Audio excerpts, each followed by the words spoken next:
today we're talking about the emotional side of debt and kind of how like guilt and shame can impact our finances. I think all of us have probably felt overwhelmed or even maybe ashamed about guilt or guilty, about our debt. So know that, you're not alone in that sort of vein. And the reality is that debt is more than just numbers. It really is a deeply emotional sort of thing that guides everything and affects everything in your life. And especially when you introduce guilt and shame, those can hold you back from financial progress. But of course, we believe at Money Mavs, which we're simply a community to help you think differently about money and about finances. But by building a community and holding yourself accountable and practicing discipline, you can really break free from the emotional weight of debt. Dylan, any opening thoughts? Yeah, just thinking, this conversation about debt, it could go a lot of different ways. And we're probably over this, course of what I hope is the next few years of Money Mavs, going to talk about debt many different times and in many different ways. And so just kind of want to like start off, I guess, with a little bit of a disclaimer, that this is not going to be like an exhaustive conversation about like, whether there's good debt versus bad debt, or, what types of debt you should or shouldn't have, or can you leverage debt, all those sorts of things. There's so much that goes into it that what we primarily want to focus on today is kind of how when you're trying to build good financial habits, trying to get control of your life and your finances, that there are certain levels of debt that can just tear you down and destroy you, and keep you from making forward progress in your financial future. And so we want to spend more time kind of addressing the mindset and the psychology that leads to, number one, why we take on debt that we don't need. And then number two, just how to overcome that as we seek to improve our financial future. Yeah, 100%. I love that. Well, and kind of what you're getting at, Dylan, is that debt is, it's not just a financial burden. It is, and it can be, and it will be, but it's also very much an emotional burden. Like, if you have emotional, like I remember I've had times in my life where, if you have emotional troubles, like it will literally affect your sleep. And not many people really realize that there's that anxiety kind of built into that. And so that guilt, is feeling responsible for bad financial decisions and regretting those past choices, while shame is feeling like debt defines your worth or makes you feel less capable or successful than you actually are and can and will be. But it can really, the trouble with feeling guilt and shame around having debt is that it can prevent people from taking proactive steps to address their debt, and they may even avoid looking at their bank accounts, which of course is one of the most irresponsible things you can do, to just stick your head in the sand and pretend like things are all good when the reality is they aren't. You can skip payments or avoid seeking help and just try and cloister up like a clam. It can also affect negative, or it can give you negative financial behaviors, which often lead to avoidance behaviors like spending in order to cope, which just worsens the debt cycle. I personally, I've been pretty responsible when it comes to debt, but like as an example, we were kind of talking about it a little bit before, but it's like, hey, like if you cannot pay cash for something, then you cannot afford it. And at the very same time, like we had a $2,300 bill for our air conditioning that I did not pay cash for. I could have if I wanted to, but I just said, well, why would I pay cash for it? I'm just as happy putting it on a 0% interest credit card and paying it off $500 a month until it's paid off, Yeah. And so, and what we've kind of gotten to like with that is just, trying to help you guys see the difference in like, if you are, incontrollably just like going out and racking up an American Express bill, $70,000 that you can't control, like that's more the behaviors that we're trying to get to, not whether or not you should like finance, your air conditioning repair or your cell phone that you're going to buy. Because the reality is debt is like, it's funny how the culture of guilt and shame that exists around debt, it's one of those things that it's like, almost like the question that one of the questions we don't ask, Like, you're not supposed to ask people how much money they make. You're also like not, it's kind of weird to like ask people how much debt they have. How much I did did a that quick thing search cost, here. because then they start, because then what happens? They start judging you like, well, you shouldn't have bought that. You don't make enough to afford that. And it's like, that's totally coming at it from the wrong perspective. First of all, that's not coming at it from like a helpful perspective, which is what we intend to do at Money Maps. It's coming at it from a shameful perspective, which is like, you shouldn't have done that, as opposed to, hey, you did this. Now let's move forward in a healthy way. Yeah, because I just did a quick Google search, and the reality of the situation is that upwards of 50%, it's like 46% of Americans as of 2024 are carrying some form of month-to-month credit card balance, and that's just consumer debt. Like, that's just credit cards, and we realize that there are so many situations that lead to people being in debt. Sometimes, it like you are literally putting your necessities on them, and you don't have a choice, and so, as you said, rather than approach this from like the perspective of, you guys are so stupid, how could you not know how to control debt? How could you not control your finances? We want to come alongside you and help you see that there is a path forward out of this like cycle of guilt and shame that you find yourself in. But I mean, let's talk about you go ahead. Yeah. And kind of piggybacking off of what you just said, it's like, there really is no shame in sharing your story around financial decisions that you've made that have been stupid. Like, you made a stupid decision. Cool. We all do it, right? Like, it's not a big deal.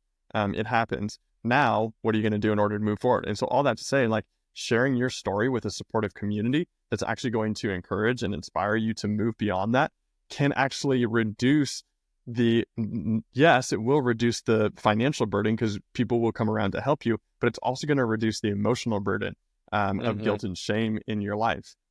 And it's really the only way to break out of that cycle, because there really is a real like kind of emotional cycle that happens here. Like, you start to feel guilt and shame about the debt that you have, which leads you to then in turn avoid that debt, avoid making payments, which then in turn leads to you continuing to make poor financial decisions, racking up more debt.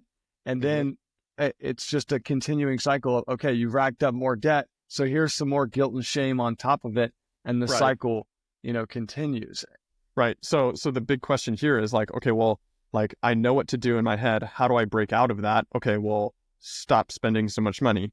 Okay, but I've known that thought for years, maybe months, if not years, right? I've known that in my head to like stop spending so much money, and yet the cycle continues. So what is the key? Yeah, that's a good question. There's I think we would be foolish if we were going to sit here and say, hey, there is one answer, to like how to break the cycle of getting yourself in debt. That would just be foolish. And that goes back to why we're wanting to create this community, because you know why AA is so powerful? AA, Alcoholics Anonymous, is so powerful because you're doing it with other people. Right. CrossFit is so powerful because you're doing it with other people. Okay. And yet, for whatever reason, in the financial world, when people need help financially, it's like this, like you said earlier on, it's like this taboo thing. Like, we can't really talk about it, don't address it. Like, don't air your financial situation. It's like, well, why not? Because people can't see it as much. People can see if you're an alcoholic. People can see if you're not in shape. And yet people can't really see if you're tens of thousands of dollars in debt. You have to be willing to open up about these things to come to a community like Money Mavericks in order to break yourself free of that cycle that is just spiraling you out of control. That is so good. That is exactly what we're after here. But people are fearful for whatever reason. They're scared. I don't get it. It's like, all right, so you're more scared. Let me get this straight, Dylan. You're more scared of sharing your financial situation than you are scared of making your financial situation worse, because those are the options. Those are the options. Either share, but that's the power what you're going through of fear and shame and guilt. Like, it's crazy. It has that kind of grip on us. Right. Yeah. So it's like either you have two options here. There's no third option, period. You either share your financial situation with somebody or your financial situation gets worse. Pick one. Which do you want? It is an ultimatum as far as I'm concerned. So again, it's like, it comes down to like developing discipline to manage debt through community, and overcoming those emotional barriers. And so discipline, it really is the key to debt freedom. But discipline does not happen on its own. You have to have other people to hold you accountable. You want to share some thoughts on that?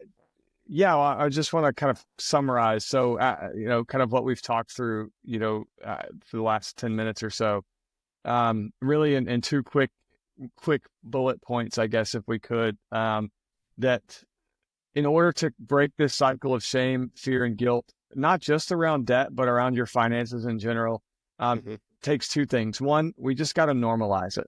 We have to normalize the fact that, number one, most people in America are struggling financially. Most people in America, 78% of Americans live paycheck to paycheck. Most Americans have debt. Okay. So we can establish that it's normal. Why are we hiding it? Secondly, we need to reduce isolation. That's kind of the two bullet points there. Like normalize finances and talking about it and realizing where we're at, then reducing isolation, because that's where that guilt and shame thrive. And just like you said with AA and CrossFit, community groups provide support and remind you that you're not alone. So that's kind of the summary there of just everything we've talked about. And so I think that's important as we kind of move forward to close this conversation and just think practically, right? Some of the things that we want to do in that developing of discipline. We want to, number one, do it all in community, but steps to building, a financial debt discipline, right? Start creating a clear debt repayment plan. You have to know your situation. That fear and shame and guilt, it wants you to just try to forget about it, to sweep it under the rug, to put it under the, just to hide it. And so you got to get clear about where you are financially and start to build a plan. It's not until you know where you are that you can reduce that anxiety and feelings of shame. And secondly, start to automate debt payments. Set automated payments on credit cards or whatever debt you may have that ensures consistent progress towards that and starts to lower the kind of emotional burden of having to go each time to make that payment. Right.